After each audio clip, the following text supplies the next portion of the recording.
Hi everyone, welcome to my webinar, 5 Elements to Grow Joyful Inclusion. I'm Amy Pleet-Odle, and I'm here to shine a light on a problem that will open possibilities of joy for you and for your students so that you can grow joyful inclusion. I have just finished 50 years as an educator. I'm in year number 51, and this year has not been like any other for me, and I'm sure for you. I'm going to turn my camera off so that my image won't cover up any of the slides, and then we're going to get started. Okay, 5 elements to grow joyful inclusion in person and online. Let me start with a story. Many years ago, I was excited about visiting my son's middle school during American Education Week. I had no trouble getting off from work since I was a college professor at the time. In fact, I was the graduate director of special education, so all my classes were in the evening. The teachers I taught were busy teaching during the day. So there I was at the school. Parents were directed to the cafeteria first thing while students were in homeroom. We were offered coffee and an assortment of donuts as we mingled and connected with administrators and guidance personnel. We could pick up a copy of our child's schedule if we didn't come prepared. With school maps in hand, we navigated our way to our child's first period class before the bell rang, so we wouldn't be stampeded in the halls. Let's see, I was going to 6th grade science. I had no difficulty finding the science lab and took my place with other parents in the folding chairs set up across the back. I noticed the desks were pushed together in groups of 4 with a microscope for each group. Miss Archer greeted students as they poured into the room with repeated reminders. First, go to your assigned table. Don't touch the equipment yet. And start copying your homework. After the homework was copied, Miss Archer welcomed parents and explained that this class had already taken a test on parts of the microscope. They knew parts of a cell. Today would be their first day looking at slides through the microscope and drawing pictures of cells that they saw. As she continued with instructions, I looked around the room, noticing 4 students at every cluster of desks, with one exception. My son sat alone in the back corner of the room. There were 4 desks and a microscope, but he was the only student. My heart sank, as you can imagine. My protective mother urges started to swell up in me, making it hard to hear the rest of the instructions. But I did hear Miss Archer say that as students got started with examining slides and drawing the cells, parents were welcome to come join their children. The 3 steps it took to reach where my son sat was the longest walk of my life. I was conscious of the other students and their parents happily clustered around microscopes, and I was painfully aware of my son sitting alone with his microscope. I whispered to him, "Where are your lab partners? Are they absent?" Kind of afraid of his answer. He looked away and said, "Shh." We pretended it was normal, that it was okay for him to be working alone, and I became his lab partner. At the end of class, I approached Miss Archer. She was energetic and organized. The learning activity was well planned out. But as a mom, I had a question for her. Why was my son working alone? Miss Archer's answer stopped my heart. Well, the other students don't want to work with him, and he said it's okay. He'd rather work alone. As a parent, I was devastated. This was October. Does that mean he would be working alone for the whole school year? As a teacher educator, I was shocked. In all the courses that were part of my special ed graduate program, where would teachers learn the attitudes, skills, and strategies to effectively deal with this problem? Nowhere.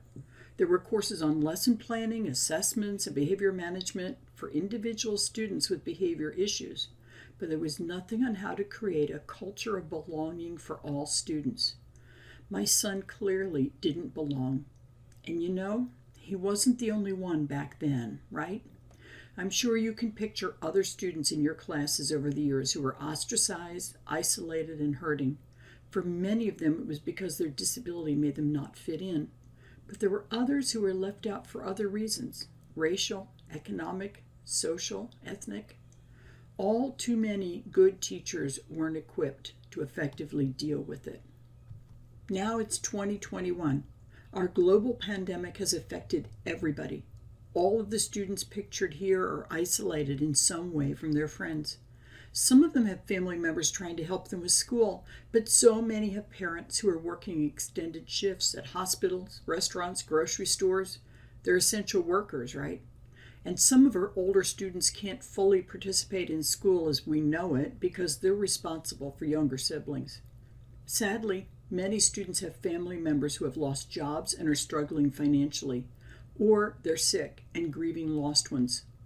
We see reports of mental health issues surging for all ages with limited supports available. Many of these students have been on emergency remote learning all year. They've never seen their present classmates face to face. Others have come to the building, but can children make new friends at the same level when they're socially distanced and they can only see facial expressions above the mask? Where are those smiles that we all need? This belonging issue is huge for all these students, but it's especially heightened for those with special needs, those with disabilities, English language learners, and those from marginalized populations. Those who felt they didn't belong before. They're all our students, and they're all hurting in some way. I think about my son, and my heart aches to imagine that disconnected feeling that all these students are feeling. What can we do for them? Their actions speak loudly, right? No wonder many don't show up for classes. But this isn't just a problem for students, is it? I was invited to log in to a middle school English class on a Monday morning. The co-teachers had planned an engaging topic. They were all organized and ready for the hybrid arrangement. They had planned for those online, they called the Zoomers, and those who showed up, the Roomers. Mr. J would teach from the front of the room using his laptop. His writing would display on the whiteboard, visible to Roomers and Zoomers. Miss L would circulate between circulating the room and patrolling students' work online. It was A-Day, so half their hybrid students were expected, wearing masks and keeping socially distant. Well, 4 Roomers came to school, and 11 Zoomers logged on. Of those 11, 3 turned on their camera, and one of those was snuggled under his covers with one eye on the screen. Students had previously read 2 articles, one on the benefits of teenagers starting the school day later, and the other on challenges related to making such a change. They were preparing to have paired conversations online on Tuesday. These teachers had selected a motivational topic. They'd prepared graphic organizers so students could organize the pro and con factors delaying the start of a school day. They asked questions. What would be one reason for starting later? And waited. No response. They asked it another way. They prompted response with, one reason might be. They gave hints. They asked yes and no questions. Finally, one student, I think it was a Roomer, said, yes. It was painful to watch. I've seen these 2 teachers in action before. Usually students couldn't stop talking. What was missing today? What was the problem? There was little joy in this classroom. The sad thing is these teachers told me it's worse than pulling teeth. Their students won't engage, and what I saw that day was typical. What are the issues where you teach? Teachers are my heroes.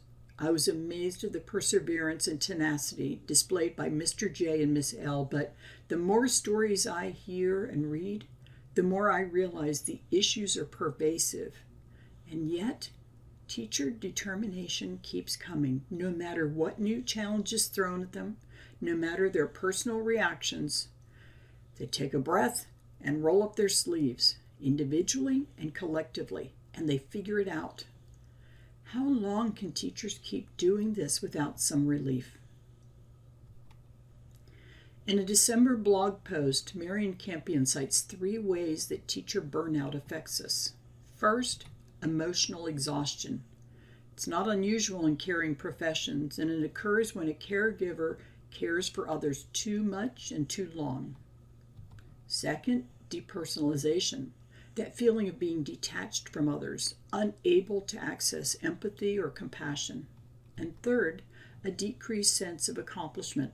That feeling that no matter what you do, you're not doing it well, and if you could do it better, it wouldn't make a difference anyway. Have you had any of these teacher burnout feelings? A friend of mine, a math specialist in Florida, described an interaction with a teacher. She dropped by her classroom at the end of the day to find the teacher furiously packing up her belongings. "Whoa, whoa, whoa," she said. "What's happening?" The teacher told her, "I've had it. My principal doesn't appreciate me. My students won't interact with me. The families aren't supporting me. I quit." My friend responded, "Wow, that sounds horrible. Can you stop and give me 30 minutes? At the end of 30 minutes, if you still want to quit, I'll help you carry your things to the car." They talked. Well, mostly my friend listened. After 30 minutes, the teacher didn't unpack her things, but she did agree to come back one more day. You know, your students can tell, maybe before you can, when you are starting to reach burnout. They notice your heart isn't in the game. They notice you're not as prepared. They notice you're less tolerant of disruptions, and you're less empathetic to the challenges they bring. Look, you didn't create our current circumstances. So much of it is beyond our control, and so much of it is heartbreaking. But you are the author of your life story. How does this part of your story goes? Are you going to let yourself be the victim of the pandemic disruption? Are you the victim of what your district and your school leaders decide? Are you the victim of what your students do each day? What you do and say and how you behave has a huge impact on your students. I know what you're thinking. It's fine to describe the problem, but what can I do? I'm just one teacher in this huge mess. Maybe you're thinking you can't do anything to change the current teaching scenario. That may be true. Listen to this description of our current situation written by Megan Campion. Quote, "Since March, teachers have taught in person from behind masks and face shields to masked, shielded, distanced students in classrooms arranged for minimal interaction and contact. Or they've spoken to Brady Bunch faces or blank boxes on their computer screens, trying to create a sense of community and connection with their students through the imperfect medium of Zoom or Google Meet. Some teachers have had to learn how to do both, teach to those students in the room with them while engaging and supporting students following along with a live-streamed lesson from home. And they've been doing this while facing all the challenges the rest of us have been navigating, managing their own families' disrupted schedules, their own children's online learning, their own concerns about their health and the health of their loved ones." End quote. Wow, what a description. This situation is truly awful. You can't change your circumstances. Maybe you believe your students don't want to learn. I know the evidence may point in that direction, but really, you know better. When your students' curiosity is hooked, you can't stop them from learning. And how about your relationship with families? Maybe you're one of those rare teachers who have always had strong relationships with families, or maybe you were more comfortable keeping a professional distance. You met with the parents who came to a parent conference, and you sent periodic bulletins home. But the pandemic changed all that. So many teachers right now are struggling to figure out what the new expectations are for families. Should families become children's tutors? Do families have the knowledge and skill sets or the capacity of time and energy? This struggle is real. Maybe you feel so isolated right now. If you're teaching from home, you probably are isolated. If you're teaching in the building, many schools have strict guidelines for social distancing, so you're still isolated there. Are you eating lunch in your classroom alone? We bond with our coworkers over the water cooler and during those brief encounters by the copy machine, in the mail room, or the teacher's lounge. So many teachers have told me how difficult it is to plan with their co-teaching partner when they can't sit side by side and feed off each other's creative energy. Look, at this point, nobody would blame you if you see more limits than possibilities. When I listen to all the challenges that teachers are trying to address on a daily basis in the past year, I want to cry. Well, I do cry. Do you think you have no power? Maybe you can't change your school or district policies. You certainly can't change the challenges your students and their families face every day, often more than you can bear. But you do have power. I hear you. I feel you. I want to help you activate your power and the power of those in your sphere of influence. I don't have all the answers, but I do have my own superpower. I have the ability to see things from multiple perspectives. I have time and energy to research experts and watch webinars. And then I activate my superpower. I integrate everything I've absorbed with what I've learned over my 50 years as an educator. I create interwoven frameworks that you can use to tame the chaos. It's not a one-size-fits-all approach. I create empowering frameworks to guide your thinking through the confusion and help you personally define simple actions you can take to become more effective. That's what each of my course packages offers for whole schools. In the midst of this pandemic, I resolved that I would do whatever I can to help you, individual teachers, get into a problem-solving, proactive, not reactive mindset. I resolve I will spark a movement so that no parent would experience the heartache of their child not fitting in. I resolve no student would have to endure that feeling my son had that day of being ostracized.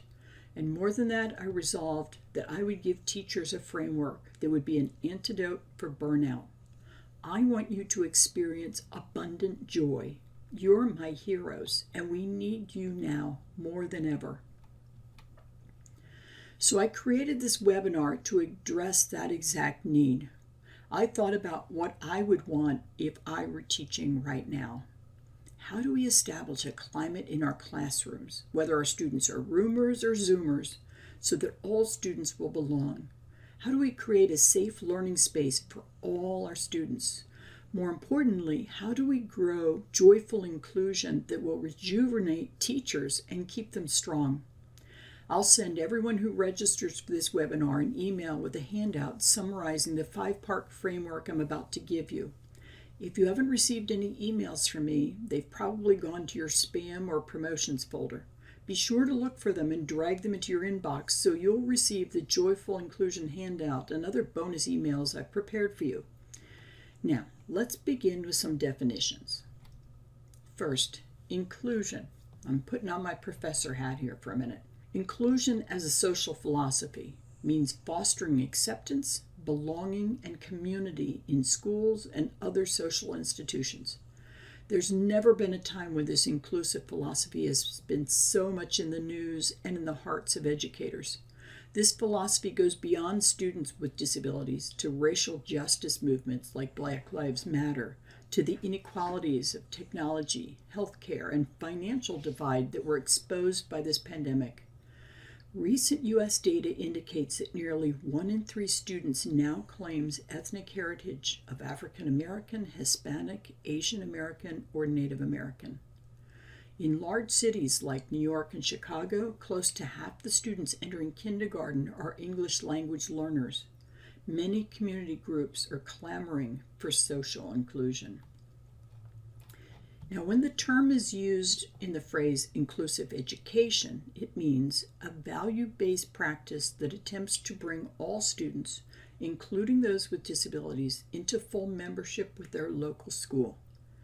It's associated with special education inclusion. Okay, great, I was a special ed professor, so I'm all for that. But I want to go broader. I want all students, and all teachers, and all families for that matter, to experience full membership. Think about that. My friend Hope Radcliffe in Mississippi says, I prefer the term belonging. Inclusion means that someone else gave me permission to be here. When you're in places where you truly belong, nobody else included you. You just belong. Shouldn't it be that way for our students, for all students? If they have full membership, don't they all belong? I want to define the other half of joyful inclusion. Joyful. Well, everybody knows what joyful means, right? But I decided to Google it, and I first discovered the distinction between joy and happiness. If you received a box of chocolates on Valentine's Day, you experienced happiness briefly. Happiness is that elusive feeling we experience. It's an emotion like sadness, fear, and anger. It comes and goes depending on what you're dealing with or what you're thinking about. But joy comes from a Greek word that means to stand outside yourself. Interesting. It's being in touch with an exuberance bigger than yourself. Stu Krieger defined joy as that feeling that comes deep in your gut when you allow yourself to appreciate and celebrate the gift that is your life. The more I investigated, the more I understood that while happiness is transitory, joy is always available to you if you pause and look for it. And joy is that feeling you get when you look on your partner's face and he or she just admitted to forgetting the box of chocolates on Valentine's Day, and yet you're flooded with gratitude that you have each other. That's joy. Joy doesn't depend on the circumstances. Like gratitude, it's always there for you to choose. That's how some people survive horrendous experiences, like prison camp or teaching during a pandemic. So I want to help you get in touch with your joy. Now, the big question is, what does it take to create joyful inclusion? For the past year, ever since the pandemic shut down, I've been exploring this question. I formed a mastermind community of individuals across the country who represent different perspectives. We had teachers at all grade levels, both general and special educators. We had district specialists and leaders, disability employment specialists, family members, special education attorneys, consultants, and individuals with disabilities themselves. From June until November, we met virtually each Wednesday night to listen to each other's view of inclusion and to brainstorm. That's where I met Hope. We talked about what has been missing in our inclusive systems and what could be. These conversations were pivotal for me. I wanted to get to the heart of it so I could provide some guidelines for teachers like you who struggle, who aren't feeling your inner joy every day. The life cycle of a tree is a great metaphor for the process of joyful inclusion. A tree begins with a seed, whether it's an acorn or a nut or a maple wing. That seed contains all the DNA code, all the possibilities that tree will become. That seed is tiny, but it's the heart of the tree. It sends roots deep down to anchor it and access nourishment. As a sapling, it sends up a trunk and extends branches to the sun and the rain. It reaches out. Finally, it bursts out in buds and leaves. How joyful this growing process is. In the same way, joyful inclusion begins with the heart of a teacher. That's the center of the tree, and frankly, your heart is the center of the classroom, both physically and figuratively. Take a moment to recall some experiences of yours as a student. Go back as far as you can remember. Undergraduate, high school, middle school, elementary. Anybody remember back to preschool? I bet no matter what comes to the surface, a teacher was at the heart of it. Some of your memories are wonderful. You were welcomed and appreciated, or you were given some special recognition. I remember when my third grade teacher, Miss Fertel, told me I had the best handwriting in the class. I remember Miss Cassidy, my junior English teacher, telling me I had more writing potential than I realized. I remember Mr. Ozorowski encouraged me to run for sixth grade class president. I hope you have some memories like this that light you up. I'm going to be quiet for a moment and give you a chance to remember the difference some teacher made in your life.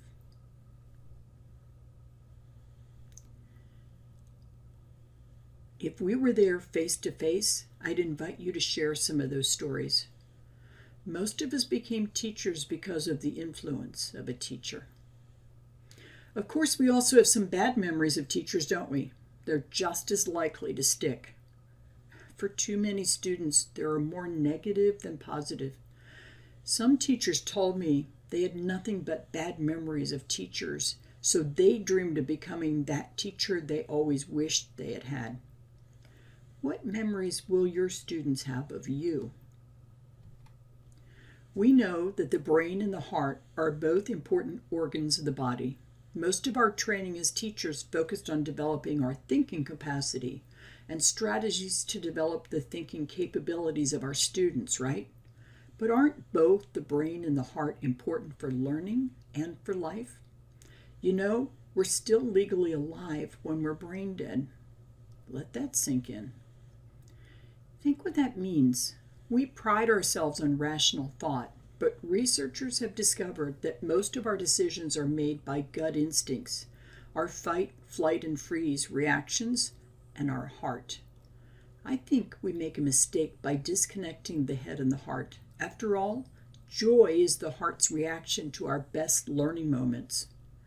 When students don't participate in class, or they don't even show up, I wonder how many of them made a rational decision. Some decided because of circumstances, but how many were influenced by their heart? You have tremendous influence as a teacher. Scientists at the Heart Math Institute and other places have discovered that the human heart creates a magnetic field. Here's a picture from one of their publications. They say that this magnetic field, quote, not only envelops every cell of the body, but also extends out in all directions into the space around us. The heart's magnetic field can be measured several feet away from the body by sensitive magnetometers, end quote. Wow. Now this really isn't a surprise, is it? You can feel right away when somebody enters a room radiating strong feelings. Think of that day when the student burst into the room after an incident in the hall or the cafeteria. Or what about when one was just picked for the team or the school play? You knew it right away, even if your back was turned. We say all of us light up a room, some when they enter, some when they leave. That light comes from your heart's magnetic field. And this doesn't just apply to students. You know it when your partner, your child, or a professional colleague is upset, right? Now, you know we have a choice. I didn't know that for most of my life. We can all learn to use our heart light intentionally for good influence. What I'm saying here is especially important for teachers. Do you know this quotation by Ham Gonnet? It's one of my favorites. I've come to this frightening conclusion that I am the decisive element in the classroom. My personal approach creates the climate. My daily mood makes the weather. As a teacher, I possess a tremendous power to make a child's life miserable or joyous. I can be a tool of torture or an instrument of inspiration. I can humiliate or humor, hurt or heal. In all situations, it's my response that decides whether a crisis will be escalated or de-escalated, and a child humanized or dehumanized. A little comment or a look given in one moment can make such a difference. Think about the impact of Miss Archer on my son's situation. She basically told the class that it was okay to exclude him and assigned him a separate seat. She may have been well-intentioned. I'll give her the benefit of the doubt. But her actions that day dehumanized him. The impact of her action has had lifelong repercussions for him and for all those who learned it was okay to shun another human being. Sometimes we don't know how to interact with a student with troubling behavior or ones who are struggling to learn. But the best guidance is do no harm. If you don't know what to do, at least don't make it worse. So joyful inclusion begins with the heart of a teacher. It begins with each of you when you consciously choose to radiate love and joy. By the way, you don't have to hug them. Just beam them warm, caring thoughts. Listen as though you care, because I know you do. Now, if this joyful tree will grow strong, it must send down deep roots. They need to be anchored in heartfelt values. What values do you hold as a teacher? What are you rooted in? Here's the beginning of a list of core values that I found on the internet. These were just the ones listed from A to M. There are many more and many more lists. At different stages in your life, different values will become more important, right? When you're a teenager, certain things are important. When you become a parent, certain things are important. Periodically, I give myself a sort of retreat to consider lists like these and select my top 3 to 5 core values for the next chapter of my life. What are yours? Have they changed since the pandemic? I noticed that joy is not on this list, but you could find joy in embracing many of them, like friendship, like kindness, like love. Actions you will choose to take will be quite different if one of your core values is adventure, or community, or leadership. You'll know if you name one of your core values if the actions in pursuit bring you joy. Some of the values will influence what you do in your personal life, but at least one will impact you as a teacher. Let me give you an example. Here are 2 of my core values right now. First, competency and learning. That may sound strange at this point in my career when I have a doctorate in special education. I'm recognized as an expert in the fields of special education, transition, and family engagement. But there's more I want to learn about remote learning, about brain science and equity. With competency as a core value, I've purchased so many books. I might be addicted to books. I've reviewed research literature. I've attended conferences to develop additional competencies. Maybe I'm just a lifelong learner. Hey, it brings me joy. But the reason I'm doing all that learning when both my younger sisters are off playing with their grandchildren is because of another of my core values: influence. I want to influence teachers, school leaders, and families to make small changes today that will compound over time and eventually shift our whole educational system. I keep seeing evidence that so many are struggling with emergency remote schooling. But I don't think this is a temporary situation. I think the pandemic has revealed problems with instruction, with equity, and with true belonging. These problems are spotlighted right now. I believe we can use this opportunity to make some changes that we've wanted to see for quite a while. There's joy in tackling something that really matters, and there's joy in influencing someone else to tackle something that really matters to them. See what I mean by wanting to influence change? So, we have our heart light switched on to beaming out joy and acceptance. Okay, I'll use the word love. Full force. And we've identified the values that we're rooted in. What's next? The trunk. How could we describe a healthy tree trunk?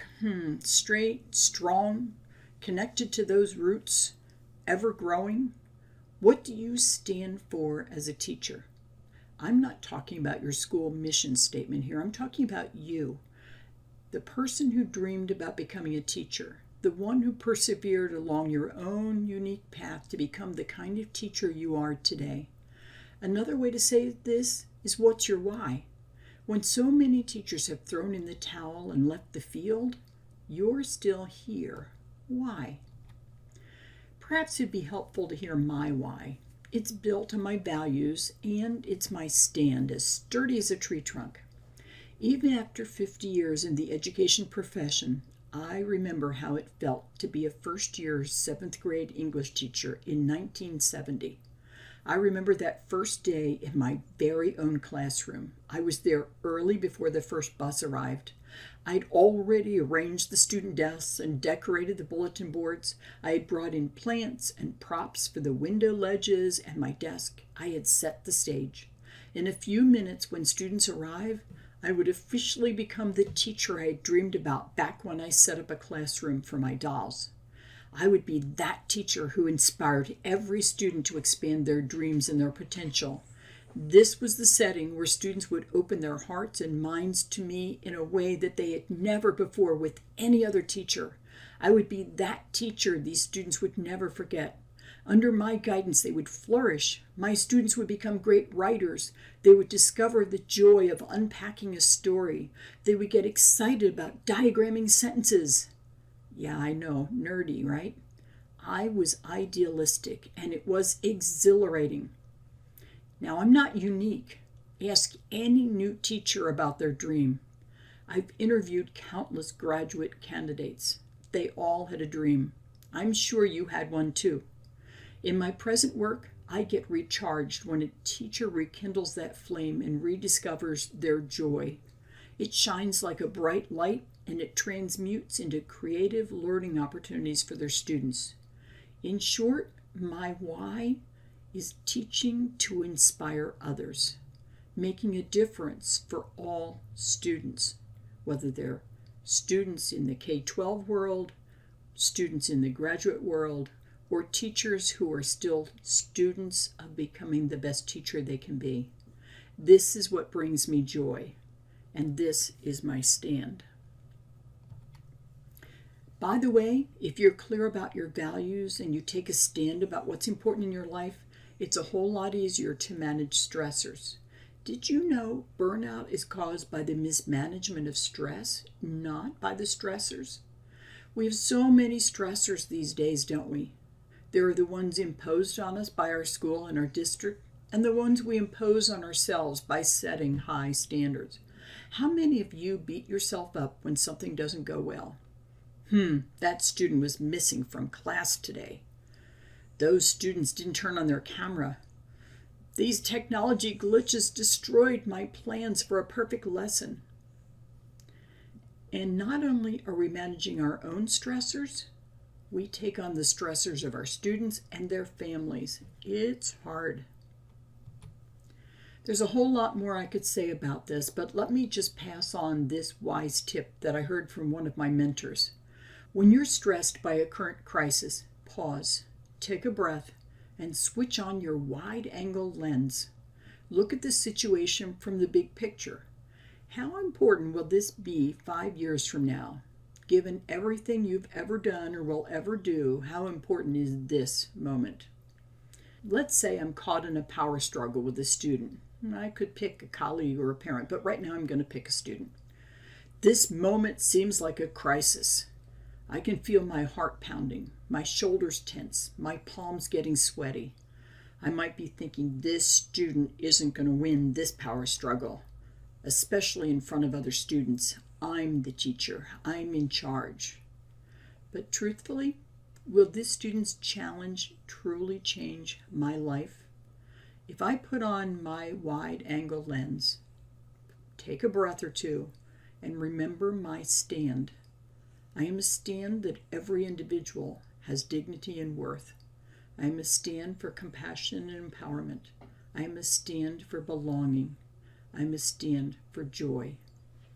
Everyone, even this student right now, belongs and deserves joy. I know this crisis moment won't last long. Using a wide-angle lens, I can see it's simply one learning moment for this student in the big picture of his whole life. I have an opportunity here to be a positive influence.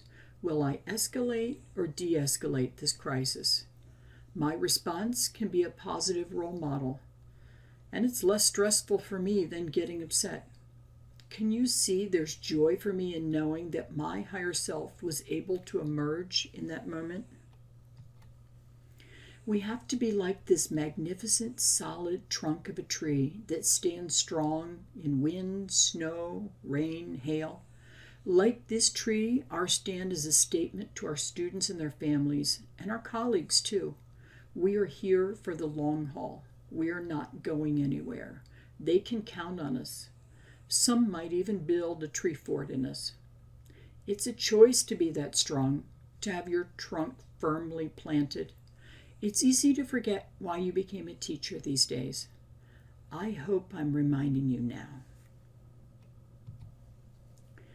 So once you're clear about your stand, you know why you're a teacher, the next step is to put that into branches. A tree with a big heart, well-established roots, and a strong trunk is a haven. Now let's look at the branches. What do branches do? They reach out. They stretch for the light. They take in nourishment for the tree. They also foster new growth. Limbs, branches, and twigs will sprout, right? You get the analogy, I hope. When you're joyful, those around you are nourished and sheltered. And so are you. Let's talk about reaching out. We are one of the helping professions, aren't we? If schools are in session, we welcome students into our classroom. Now let's pause here for a moment of reflection. Do we welcome all students in the same way? How much are you aware of your unconscious bias? We all have them. Are there some students that make your life a bit easier when they don't show up? Hey, these reactions are natural. We're all human after all, but that doesn't mean we have to be governed by them. Have you ever watched someone to watch your student interaction for bias? I did. I was surprised to learn that I was more likely to call on boys than on girls. Then I thought about it and it made sense. The girls in my class would be well behaved no matter what. But I might have some behavior problems if I didn't keep my boys busy. Once I became aware of this, I realized it wasn't fair to the girls. They didn't get to participate as much as the boys. So I made an effort to give girls an equal chance to contribute. What is it for you? Are there some students that you think of as those kids? Do you reach out and respond to any of them differently? Do you set lower or higher expectations for any? Miss Archer clearly thought of my son as someone who couldn't relate to peers. She gave up. Listen, I don't blame her. She didn't know what else to do. And I was his scout leader. It wasn't easy to arrange activities so that he was fully included. No, I don't blame her, but that doesn't make it okay. Who else do we reach out to? How about the families of your students? I know that many teachers have shied away from building relationships with families, but right now with hybrid and remote learning, things have changed. We really don't have a choice. Families have a bigger role in their children's education, don't they? The time and energy you spend building connections will pay off big time, and it may be easier than you think. There's so much more I could say about this. I'm scheduled to present at 2 national conferences in the next month or two just on this topic. But let me give you one tip. The easiest way to build connections with families is to simply reach out and ask how it's going. Listen with your heart light fully on, with compassion. Imagine life in their shoes. You don't have to solve their problems. They probably don't expect you to solve their problems anyway. Just listen and care. See what you can learn about their child from the conversation. And finally, don't forget to reach out to your colleagues. If you're lucky enough to have a co-teacher, there's so many ways you can support each other to stay in your joyful heart space. But don't forget speech therapist, occupational therapist, English language specialists, behavior interventionists, guidance counselors, and of course, paraprofessionals. Are they watching this webinar with you? If not, send them the link to the replay and you share it with them. The more you can reinforce each other and build a joyful, interconnected web, the better. For you, for them, for your students, and their families. You may need to go out on a limb to invite them. Just a little tree humor there. So, joyful inclusion begins with the heart of a teacher. It begins with each of you. It probably already did, or you wouldn't still be watching. Eventually, the healthy tree is gloriously covered with leaves. Each leaf is the same, and each is unique. Of course, the leaves represent students in this metaphor. How are they doing right now? Whether they're roomers or zoomers, they really need you, don't they? Probably as much as you need them. There are some things that every student needs. We've already talked about your memories of having a teacher with a big heart. What can you do right now to ensure that your students experience your big heart? The answer is connection, connection, connection. Every one of your students, regardless of their circumstances, their background, their description, long to be connected with at least one teacher. That could be you. If we want to create a culture where every student belongs, we have to start with knowing every student, right? Although there's some things every student needs, we also know they have different needs. If you're a parent to 2 children, chances are they are very different and they have very different needs. The same is true for your students. So where do we start with our intention to include all their needs, especially if you're teaching remotely and you've never met some or all of your students face to face? This is an important question for teachers. Advari includes talk about inclusion as a desire to honor the individual. I love that phrase. But then I wondered what it really means. I Googled honor as a verb and an action and looked at the definitions. First definition, regard with great respect. How can we regard each student with great respect for his or her individuality? The second definition is interesting. Fulfill, an obligation, or keep, an agreement. Obligations. What obligations do we have as teachers? To teach every student to the best of our abilities. What agreements do we have? Agreements? I didn't sign any agreements, you might say. But think about it. We do have a loud, unspoken agreement, don't we? Our hearts made an agreement the first day we walked into a classroom when we first became a teacher. Remember my first day? Remember yours? Yes, in my soul, I have an agreement with every student. Later, I extended that agreement to every teacher in my workshops, every school leader on a strategy call, and every inclusion coach. I'm committed to honor the individual and to do it in a joyful way. Another way to look at this is through this quotation by Thich Nhat Hanh. When you plant lettuce, if it does not grow well, you don't blame the lettuce. You look for reasons it is not doing well. How does this relate to our work as teachers? Do you ever hear colleagues blaming our students and their parents for not flourishing? Blame simply passes the buck. If it's somebody else's fault, we have no power to change anything. It's out of our control. Now, maybe it is out of our control, but I'm not ready to give up so easily.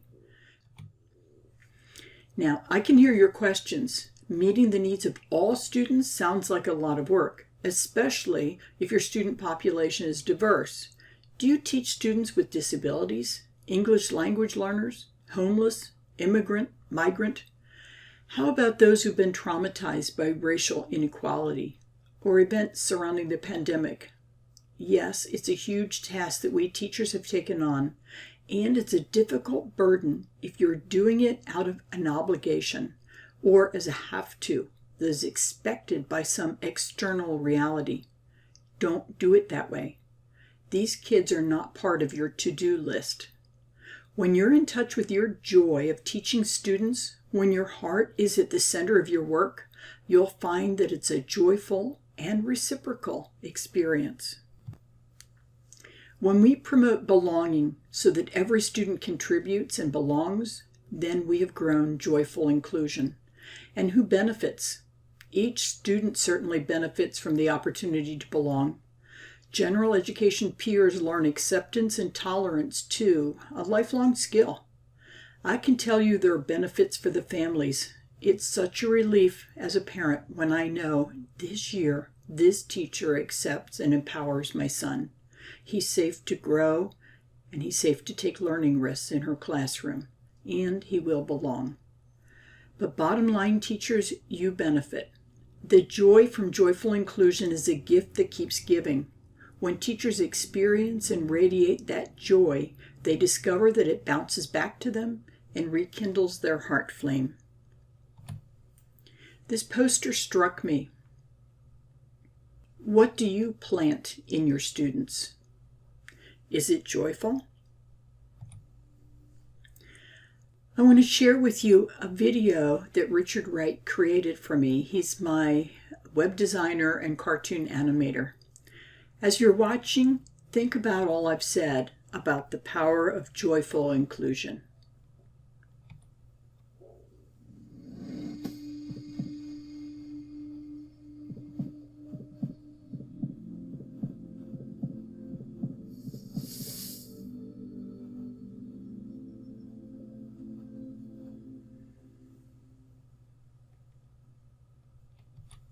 That gets me every time.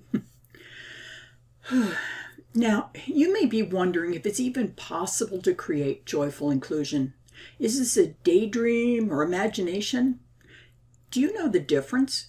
A daydream is an escape from present reality. Imagination is an attempt to create a vision to anchor the future. All great change happened as a result of someone's imagination. Electricity, Disney World, a walk on the moon, you know the stories. So why not imagine joyful inclusion? Why not me? Why not you? Why not now? I've created an infographic reminder of the 5 elements of joyful inclusion that I've described in this webinar. I'll send you this mini poster tomorrow. I hope you'll download it as a reminder of your power as a teacher. I created this webinar to inspire and influence you. I started picturing your response, and I hope that many of you right now are saying, yes, this is exactly what's missing for me. I hope you'll take some time to reestablish your heart, your roots, your trunk, and your branches. I hope you'll experience the empowerment of teaching students who are excited about learning. I know how your heart glows when you've lit up a student who is struggling. I remember dancing out of school at the end of the day and eagerly looking forward to the next day. There were even times when I couldn't wait for the weekend to be over so I could see my students again on Monday. Do you know what I'm talking about here? My heart goes out to the teachers and students who are not having that joyful experience every day. Teaching online and in hybrid is so hard right now for students and for teachers and for families too. This webinar will give you a place to start, but that's just the beginning. I can't leave you there. I'm sure many of you want more than a reminder. You want frameworks and strategies to put these ideas into practice. I want that for you too. Even better, I want to co-create it with you. I decided to create a joyful inclusion course for teachers, and I want you to co-create it with me. I've outlined it already. It will have 6 modules. Each module will focus on one aspect of joyful inclusion: strengthening your heart, building connections with students, strategies for promoting peer-to-peer interactions, and connecting with families. It will also provide ideas for collaborating with co-teachers, specialists, and paraprofessionals. It will all be packed with practical strategies teachers can use aimed at achieving a culture of belonging and joyful inclusion in your learning space, whether it's virtual or fully back in person. This is not something temporary. Joyful inclusion is tied to your heart as a teacher, or you would not have watched this webinar. I want to rekindle your joy of teaching. If your heart resonates with my thoughts about joyful inclusion, wait until you see what I've planned for those 6 modules. All sorts of tools, templates, strategies, and resources that you can put into action. It will be available in early May, and because you've participated in this webinar, you'll be able to register with a pre-publication discount. But it's not available yet, so I'm not selling anything here. I suspect if you stay with me this long, you want to start sooner than May. So I have a special no-cost invitation for you. I said I was looking for co-creators, right? If this topic resonates with you and you're the kind of person who wants to be part of the action, listen to this. How would you like to be part of my live audience for free?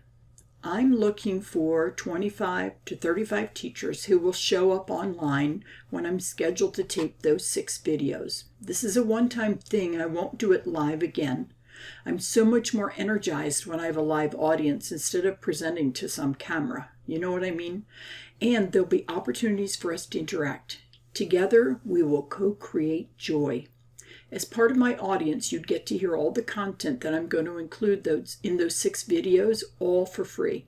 Of course, you'll also get the dubious pleasure of witnessing my bloopers and retakes.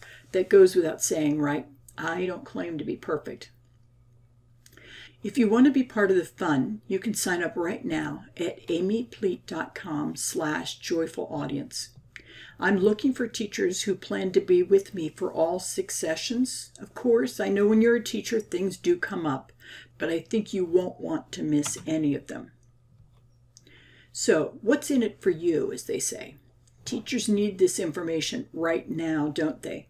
I told you teachers are my heroes. As I've said throughout this webinar, so much depends on them, on their big hearts, and on them staying in touch with their joy since it's contagious. When you register for my audience, what do you get? Well, first of all, you'll be the first to see this new material. I've been working on it for the past year. I've participated in 2, 3, sometimes 4 workshops or webinars every week. I've accumulated a huge pile of books. I actually might have a book addiction. I've been filtering everything through the lens of my own experience and what I think teachers need right now. I think it's really good. It's what I would look for if I were in your shoes. You'll hear my stories and examples that make the key points come alive. You'll see my frameworks and organizers that I've designed to guide teachers' thinking, and a whole collection of resources. Of course, as I've said, you'll also see my stumbles. At the end, we'll have time for questions and your feedback. The best part is you'll know you're part of this groundbreaking movement to grow joyful inclusion. You'll probably want to know the logistics. Well, our taping dates are all on Tuesdays at 3 p.m. Eastern. We'll reserve an hour together, but the filming won't take that long. I expect each video module will be something like 20 to 30 minutes. The rest of the time will be for our interactions. We'll start with a connecting activity to build our joyful energy, and then we'll mute your mics and get started. At the end, I'll listen to your feedback, your questions, and your experiences. Remember, I said this was an opportunity to co-create with me. Well, there are 2 ways that I'll invite your contributions. First, I'll listen to your questions and comments at the end of each taping session, and then I'll add some more materials to the published online course guide. And then second, after taping, I'll invite you to share your stories of how you've implemented the strategies that I describe in that module. I'll follow up with some of you to explore ways to contribute your stories into my course. And here's a bonus. Do you see this t-shirt? I created it with the tree and the words joyful inclusion. I'll send one to each teacher who co-creates with me, either by being an audience regular or by contributing a joyful inclusion story that I include in my course. Now, who am I looking for this audience? You might be a teacher or an education professional who wants to co-create with me, but it might be easier to say who I'm not looking for. If you're not available on Tuesdays at 3 p.m. Eastern, obviously you shouldn't sign up. Don't take one of the limited spots. I only want people who are able to attend. For those of you who are teaching at that time, I'm really sorry. I knew whatever time I picked it wouldn't work for some, but maybe you'll still be able to contribute a story. Let's see. Please don't register if you truly believe this is a pipe dream. If you think this is hopeless and it's not realistic for teachers to have that kind of joy or that kind of lighthearted influence during this dark time, I want people who will bring joy with them into my audience. I can't make you joyful. Nobody can.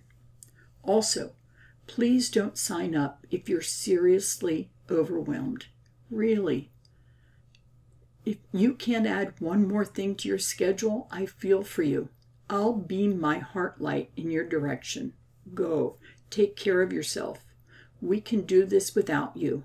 And then later, when things are more under control, maybe you'll want to register for my course. But for now, self-care is more important. So, what are you waiting for? The link is on the screen and in the chat, amypleet.com/joyfulaudience. You get to be part of my live audience. You get to be the first to hear the content I've been putting together over the last year. You'll have time to co-create with me before and after each filming session. Maybe you'll even get one of my new t-shirts. And remember, all this is at no cost. I just got an alert message that some of you are registering. Great, I can't wait to get to know you. Now, you won't have access to the course material since that won't be published until May, but those in the studio audience will get a substantial discount on the course fee if they decide they want to access the course materials. And remember, it will include your stories. So if it's right for you, I hope you'll sign up. By the way, if you know someone who would get excited by this, be sure to forward the replay link. If they watch before the audience sessions begin on March 23rd, they could still be part of the fun. Thank you for participating in today's webinar. Thank you for contributing to my joy. Here's my contact information if you want to get in touch with me. My website has more information about my services and packages. I do respond to email. Let me know your thoughts about today's webinar. Contact me if you want to brainstorm or go deeper into anything we talked about today. I would love to hear from you. Most of all, if you sign up for the audience, I look forward to getting to know you. Thank you, and go forth with joy.